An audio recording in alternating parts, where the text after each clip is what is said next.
पिछली क्लास में दिखा था कुछ campus questions increment decrement operator के बेसिस पे, उन्हीं का ही मैं सॉल्यूशन डिस्कस करना है।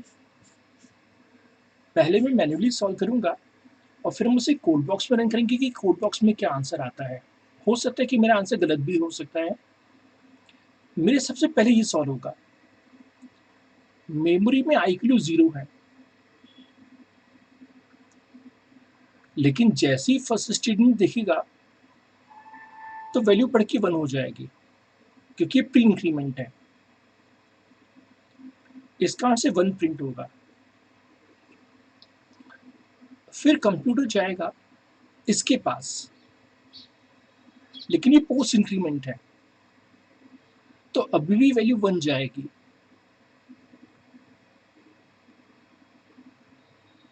तो यहां भी वैल्यू 1 जाएगी, लेकिन बाद में इंक्रीमेंट होगा तो वैल्यू 2 हो जाएगी। तो जो अंतिम एग्जीक्यूट होगा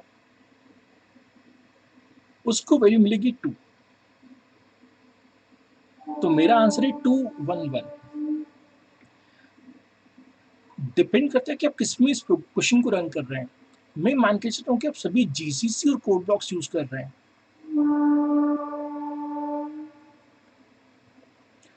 तो कंप्यूटर पढ़ेगा, ये क्वेश्चन हालांकि ठीक नहीं है। एक्चुअली इस क्वेश्चन को मैं कुछ ऐसे से लिखना चाहता था, a equal to a upon a plus plus. तो आप सभी से रिक्वेस्ट है कि अपनी कॉपी में करेक्शन कर लीजिए, ये क्वेश्चन मैंने गलत लिखा हुआ है। तो टेक्निकली ये क्वेश्चन कैसे सॉल्व होगा? पहले कंप्लीट डिनोमीटर में 10 रखेगा, क्योंकि हम जानते हैं कि हमारे a की वैल्यू 10 है मेमोरी में।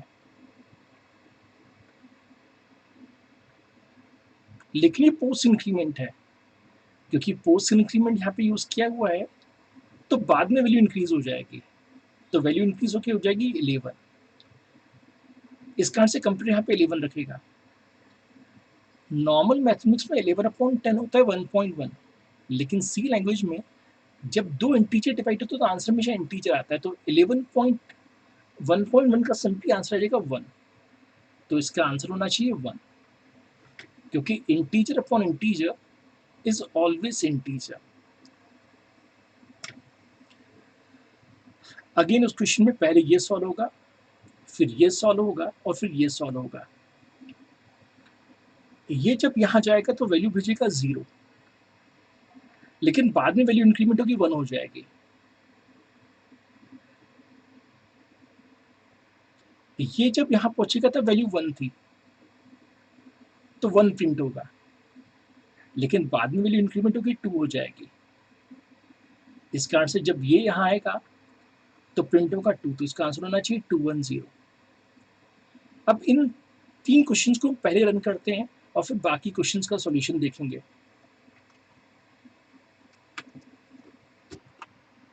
तो अब हमें डिस्कशन करना है इस क्वेश्चन का। देखिए कैसे क्वेश्चन सॉल्व करने हैं हमें।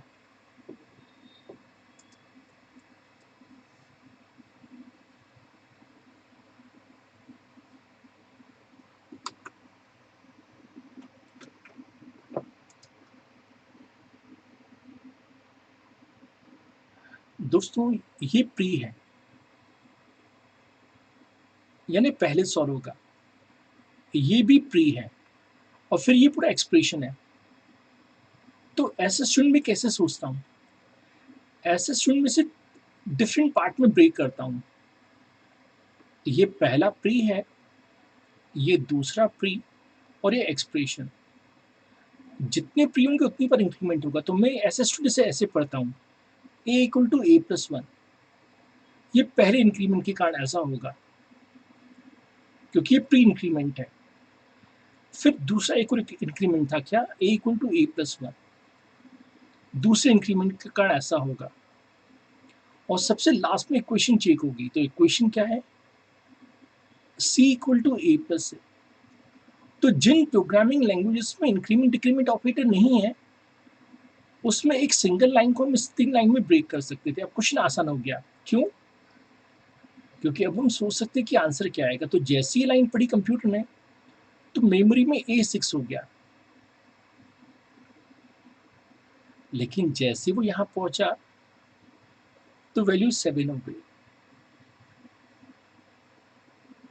अब यहाँ पे सब्स्टिट्यूशन होगा तो यहाँ पे सब्स्टिट्यूशन में आएगा 7 + 7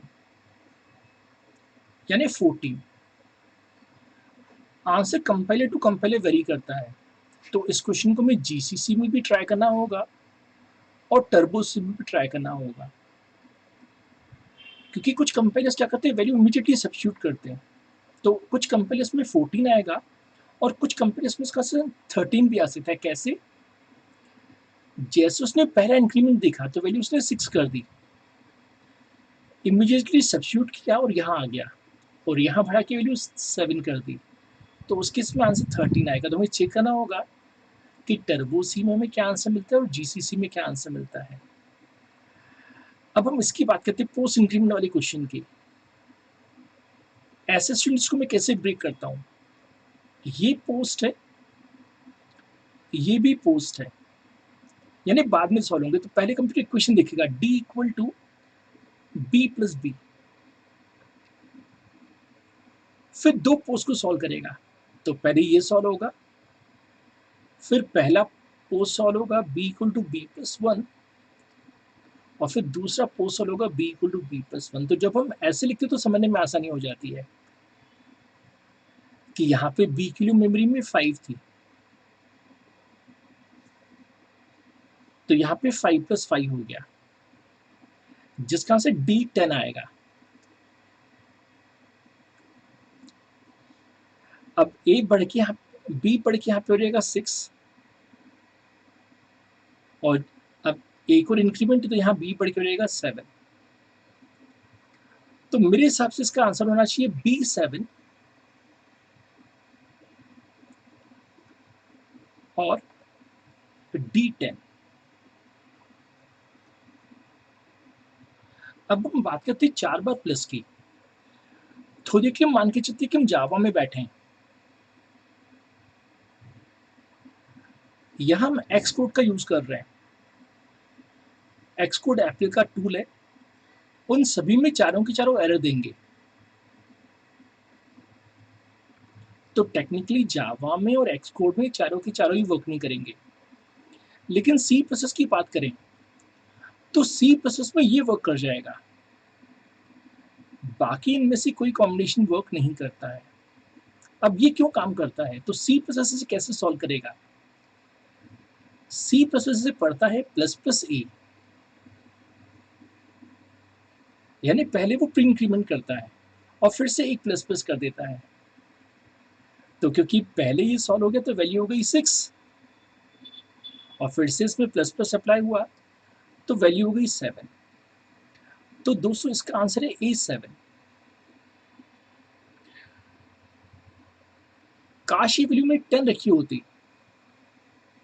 अगर मैं वैल्यू 10 रखता तो पहले इंक्रीमेंट से 11 हो जाती और सेकेंड इंक्रीमेंट से 12 हो जाती। तो अब इन क्वेश्चंस को हम जीसीसी में भी ट्राई कर रहे हैं और टर्बो सी में भी ट्राई कर रहे हैं।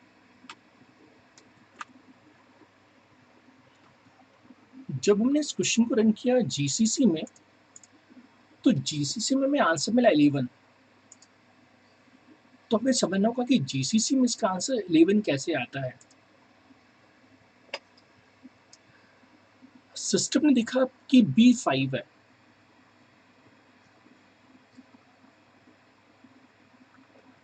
तो उसने यहाँ 5 सब्स्टिट्यूट कर दिया।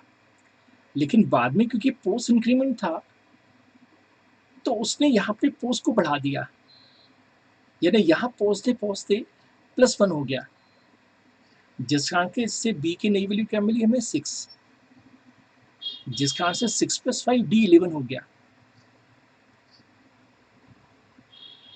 और जब ये इक्वेशन सॉल्व हो जाएगी तो अंतिम एक प्लस प्लस बचा हुआ है। अब क्योंकि ये अंतिम प्लस प्लस बचा हुआ है दोस्तों, तो इसका आंसर हमें बी की फाइनल वैल्यू मिलेगी 7। तो कंक्लूजन निकला कि जीसीसी क्या कर रहा है, पोस्ट में वैल्यू सब्स्टिट्यूट कर रहा है, नेक्स्ट एक्सप्रेशन से 40 से पहले इंक्रीमेंट कर रहा है, जिस कारण से यहाँ पे 5 सब्स्टिट्यूट हुआ, यहाँ पे 6, जिस कारण से हमें D11 मिला।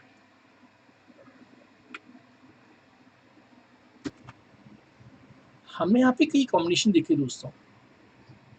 इनमें से कोई भी कॉम्बिनेशन जावा में या सी शार्प या एक्स कोड में वर्क नहीं करेगा। लेकिन जब हम सी सी प्लस में वर्क करेंगे तो पहला कॉम्बिनेशन वर्क कर जाएगा जिसमें चारों प्री इंक्रीमेंट हैं। तो सिस्टम पहले इसे सॉल्व करेगा तो वैल्यू 6 हो जाएगी, फिर इसको सॉल्व करेगा तो वैल्यू 7 हो जाएगी। लेकिन ये जितने भी कॉम्बिनेशन ये एरर देंगे, और एरर का मैसेज क्या होगा, एल वैल्यू रिक्वायर्ड। अभी एल वैल्यू रिक्वायर्ड आपको कैंपस में भी पूछा जाता है कि इसका मतलब क्या होता है। एल वैल्यू का मतलब होता है a value is found where variable is expected।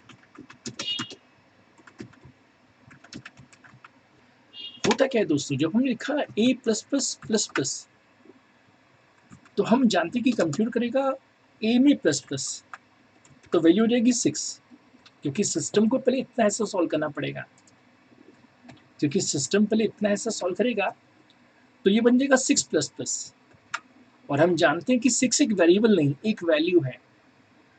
तो a में तो प्लस प्लस हो सकता है लेकिन 6 में प्लस प्लस नहीं हो सकता, जिस कारण से यहाँ पे एरर आना शुरू हो जाएगा, एल वैल्यू रिक्वायर्ड। जिस कारण से बाकी जितने भी कॉम्बिनेशंस हैं वो कॉम्बिनेशंस वर्क नहीं करेंगे। हम डिस्कशन करना चाहेंगे स्विच स्टेटमेंट के बारे में, जो सी सी प्लस जावा और सी शार्प सभी में वर्क करता है लेकिन पाइथन में अवेलेबल नहीं है। देखिए इसकी डेफिनेशन क्या कहती है, use to take several decisions based on char और इंट वेरिएबल या एक्सप्रेशन। ये ध्यान रखिएगा दोस्तों कि कभी कभी हमें कैरेक्टर और इंटीजर वेरिएबल के बेसिस पर डिसीजन मेकिंग करना पड़ता है। तो उस केस में हम यूज कर सकते हैं स्विच का। अगर मैं जावा पढ़ा रहा होता, इन जावा string is also allowed in switch statement since Java 7। तो जिससे एंड्रॉइड के डिफरेंट वर्जन्स आते हैं वैसे जावा के भी वर्जन्स आते हैं। तो जावा 7 से स्ट्रिंग भी अलाउ की गई है स्विच स्टेटमेंट में। अब इसकी खासियत क्या है, how it is more efficient then if else या multiple if else.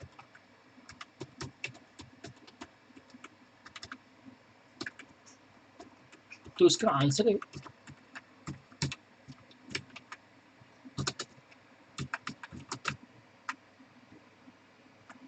switch uses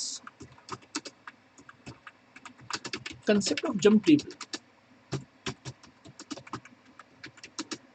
means directly jumps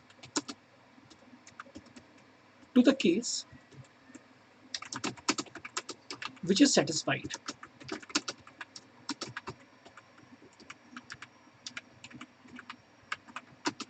without checking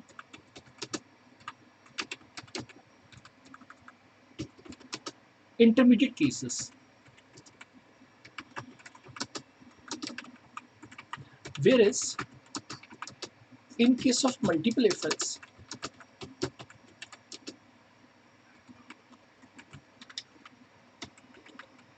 next condition is evaluated when all previous conditions are false। जैसे हम घर में सीढ़ियाँ चढ़ते हैं दोस्तों, जैसे मेरे घर में जो सीढ़ियाँ उसमें 20 स्टेप्स हैं, तो डायरेक्टली मैं 20 स्टेप पे नहीं पहुंच पाता हूँ। पहले मुझे स्टेप 1 चढ़नी पड़ती है, फिर स्टेप 2, फिर स्टेप 3, फिर step 4, step 5 to step 20। Switch में ऐसा नहीं होता, स्विच में जंप टेबल बनता है। हालांकि जंप टेबल ड्यूरिंग कंपाइलेशन बन जाता है जब हम प्रोग्राम को कंपाइल करते हैं, जिससे कि डायरेक्टली हमारा सिस्टम उस केस पे जंप करता है जो केस एग्जीक्यूट होना चाहिए। तो जहाँ भी हमें बहुत सारी डिसीजन मेकिंग करनी हो वहाँ पे स्विच केस का यूज़ करना काफ़ी एफिशिएंट हो जाता है।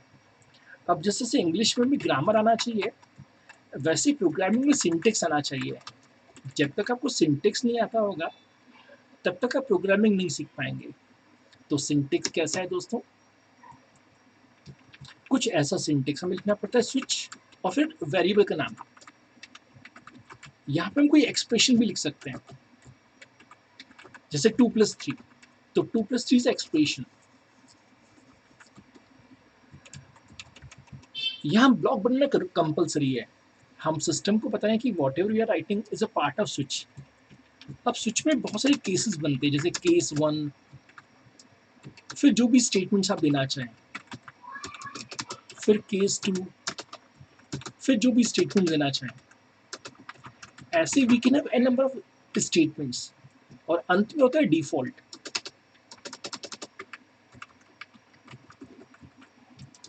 स्टेटमेंट्स। अब ऑप्शनली हम हर केस में ब्रेक लगा सकते हैं। ब्रेक का काम होता है टर्मिनेट स्विच स्टेटमेंट। जब हम प्रोग्रामिंग करेंगे तो हम प्रोग्राम को दो तरह से रन करेंगे, पहले बिना ब्रेक के रन करेंगे और फिर ब्रेक के साथ रन करेंगे। तो यूजुअली हमें हर केस के बाद ब्रेक लगाना चाहिए। अब यहाँ पे इंपॉर्टेंट क्या है? Default, it will execute when no case get satisfied. जब कोई भी केस सेटिस्फाइड नहीं होगा तो डिफॉल्ट एग्जीक्यूट होगा। और हमने देखा ब्रेक के बारे में, टू टर्मिनेट स्विच केस या switch statement can also be used to terminate loop। आने वाली क्लास में लूप पढ़ने वाले हैं, तो लूप को टर्मिनेट करने के लिए भी ब्रेक का यूज होता है। अब सिंटेक्स हमें समझ में आ गया तो इसकी प्रोग्रामिंग हम कर सकते हैं। जैसे हमने एक वेरिएबल लिखा है इंटीजर मंथ इक्वल टू, जैसे फॉर एग्जांपल 2, हमने कहा हमें स्विचिंग करनी है मंथ के बेसिस पे।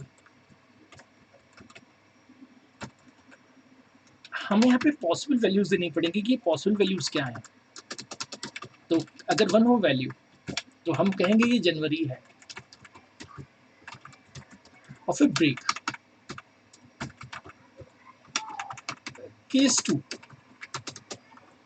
तो हम कहेंगे ये फैब है। अब क्योंकि हमने ब्रेक लगा दिया तो फर्दर एग्जीक्यूशन नहीं होगा। ऐसे ही 12 केसेस बनेंगे, लेकिन यहाँ मैं डिफॉल्ट लिख देता हूँ, और डिफॉल्ट में लिख देता हूँ print F any other month, any other month. हालांकि यहाँ पे मैं 12 केसेस लिख सकता हूँ, लेकिन मैं लिखने में इंटरेस्टेड नहीं हूँ। अब मेरे दोस्तों से गलतियाँ कहाँ होती हैं?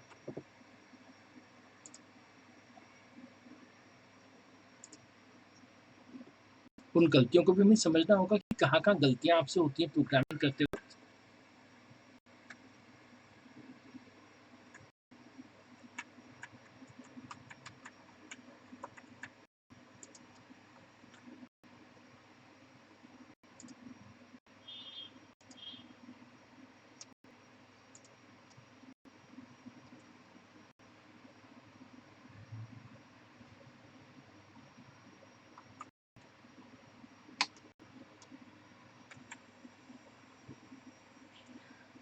हमारे मोस्टली जो फ्रेंड है वो यहाँ गलती कर देते हैं। हर केस के तो स्पेस आता है। अगर आप स्पेस देंगे तो प्रोग्राम रन तो हो जाएगा, स्पेस नहीं देंगे तो प्रोग्राम रन हो जाएगा लेकिन आउटपुट सही नहीं आएगा। और ये अगर आप देखें फ्रेंड्स, तो ये सेमीकोलन नहीं है, ये कॉलन साइन है। ऐसे अगर आप यहाँ देखेंगे तो ये भी कॉलन साइन है, जबकि यहाँ अगर देखा जाए तो ये सेमीकोलन है।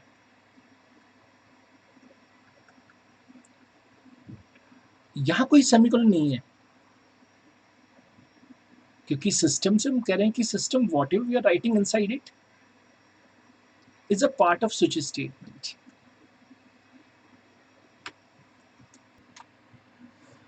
तो यहाँ यूजर्स एक मंथ नंबर लेना चाहते हैं और हम चाहते हैं कि इसके बेसिस पे मंथ नेम डिस्प्ले करें।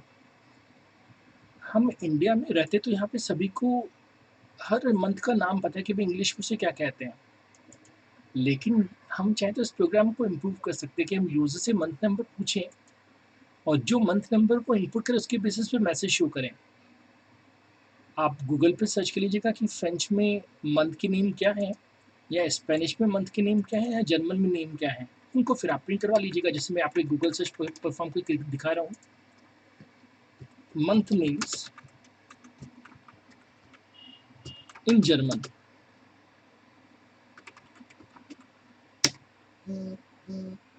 तो ये नेम है दोस्तों, तो आप बस यहाँ गूगल से कॉपी पेस्ट कर लीजिएगा और फिर वैसा ही शो कर लीजिएगा। ऐसे अगर आपको लगता है कि स्पेनिश में शो करना है तो बस आप यहाँ स्पेनिश कर दीजिएगा। तो बेनिफिट क्या होगा कि आपके जो दोस्त प्रोग्राम को रन करेंगे they will get the idea कि कौन से महीने को हम किस भाषा में कैसा कहते हैं। तो चलिए प्रोग्रामिंग शुरू की जाए। हमेशा की तरह इंक्लूड किया std और हमने मेन फंक्शन डिजाइन कर लिया और यहाँ पर हमने डिफाइन किया एक इंटीजर वेरिएबल मंथ और हम यूजर से कह रहे हैं printf enter a month number. हम यूजर से कह रहे हैं कि मंथ का नंबर इनपुट करना है और हम यहाँ पे मंथ पूछ लेते हैं।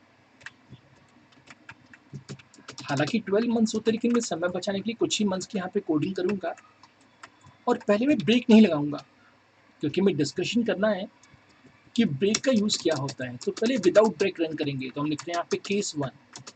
हम चाहे तो नेक्स्ट लाइन में लिख सकते हैं या चाहे तो उसी लाइन में कंटिन्यू कर सकते हैं। तो यहाँ पर हम लिखेंगे printf में जनवरी।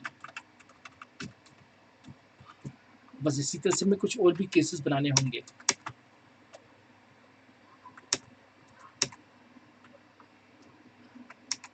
यहाँ मैं कॉपी पेस्ट ऑपरेशन परफॉर्म कर रहा हूँ, बाद में इनका मैसेज हम चेंज कर देंगे।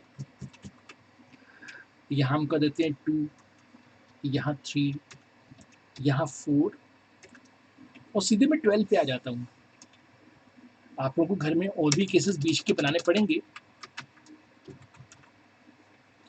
यहाँ मैं फैब कर देता हूँ, यहाँ मार्च, यहाँ अप्रैल, यहाँ दिसंबर और यहाँ हम कर देते हैं इनवैलिड मंथ, क्योंकि एटलीस्ट जो हमारा इंग्लिश कैलेंडर है उसमें 12 मंथ्स ही होते हैं। इसको कॉपी कर लिया जाए और इसी कोड बॉक्स में रन करते हैं। देखिए कोड बॉक्स में कैसा रिजल्ट मिलता है। हमने इस प्रोग्राम को यहाँ पे कॉपी किया, सेव कर दिया। Switch month example.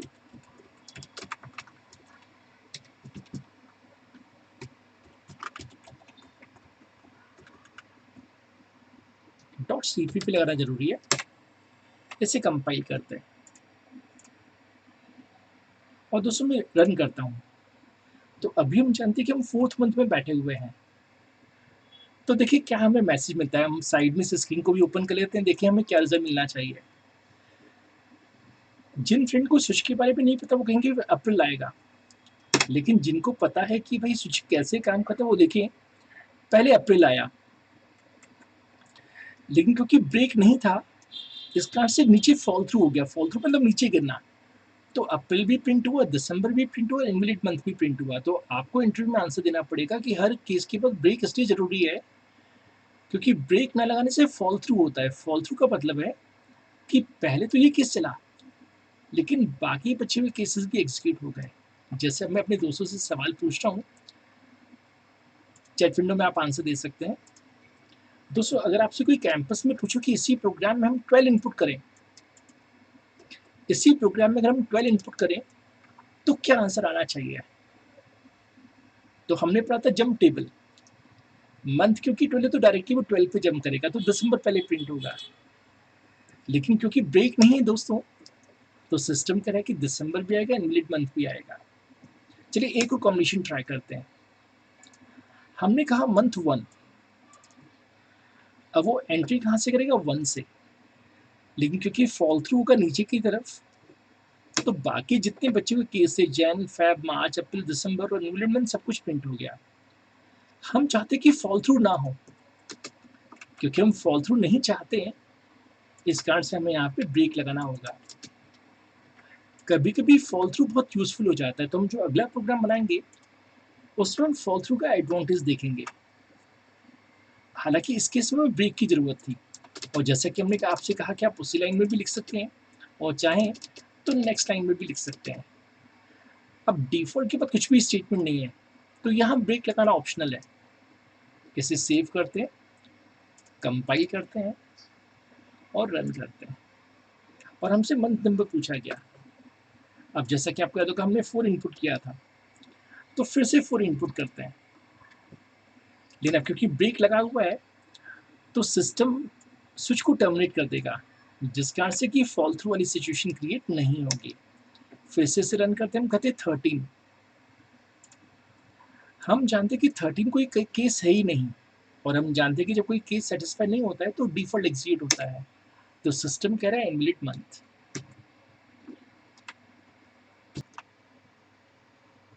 हमने आज कैंपस क्वेश्चन 4 देखा कि अगर हम स्विच में ब्रेक ना लगाएं तो क्या होगा। तो हमने देखा था कि फॉल थ्रू हो रहा था, जो केस सेटिस्फाई हुआ पहले वो एग्जीक्यूट हुआ, जैसे केस 4 एग्जीक्यूट हुआ था। फिर नीचे बचे हुए जितने भी केसेस है वो भी चल गए, तो हमें दिसंबर में मिला, इनवैलिड मंथ भी मिला। तो पहले प्रोग्राम में फॉल थ्रू की जरूरत नहीं थी, इसलिए हमने ब्रेक यूज किया। लेकिन दोस्तों कभी कभी प्रोग्राम में फॉल थ्रू काफी यूजफुल हो जाता है।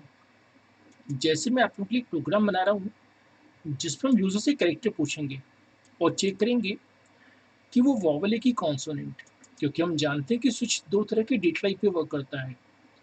स्विच या तो वर्क करता है कैरेक्टर पे या वर्क करता है इंटीजर पे। तो हमारा जो पहला एग्जाम्पल था वो इंटीजर पे बेस्ड था, जबकि आज हम जो सेकंड एग्जाम्पल बनाना चाहेंगे वो बनाना चाहेंगे हम कैरेक्टर वेरिएबल का। तो देखें कैसे हम इस प्रोग्राम को डिजाइन करना है।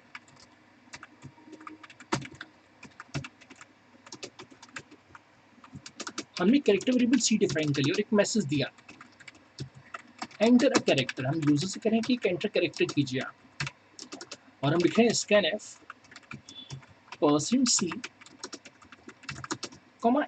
$c। हमने कुछ दिन पहले सीखा था कि हम इसकी जगह ऐसा भी लिख सकते हैं, c टू गेट chr, यानी गेट अ कैरेक्टर। हमें स्विचिंग करनी है, और जैसा कि मैंने कहा था कि सिंटेक्स सबसे महत्वपूर्ण होता है, so we always have to follow the syntax. तो हमें स्विच करना है सी के बेसिस पे, और हम जानते हैं कि वॉवेल में क्या क्या काउंट होता है। वॉवेल में काउंट होता है ए, ई, सिंगल कोट्स आपको यहाँ यूज करने हैं, और बीच में मैं स्पेस दे रहा हूँ, जैसे आपको आइडिया है कि स्पेस आएंगे। इसको मैं कॉपी पेस्ट कर लेता हूँ।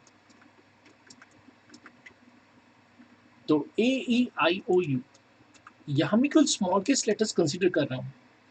घर में जब आप प्रोग्रामिंग करेंगे तो आपको कैपिटल केस लेटर्स को भी कंसीडर करना पड़ेगा। यहाँ मैं लिख देता हूँ also specify case for A, E, I, O, U. तो कैपिटल लेटर्स भी आपको कंसीडर करने पड़ेंगे। तो हम सिस्टम से करें कि सिस्टम जब भी कोई ए, ई, आई, ओ, यू में से कोई एक लेटर दे दे तो उस केस में print of %c is a vowel, और फिर ब्रेक। तो दोस्तों यहाँ तक फॉल थ्रू होगा। आप ए देंगे या ई देंगे या आई या ओ या यू देंगे तो यहाँ तक आएगा, वो कहेगा कि ये वॉवेल है।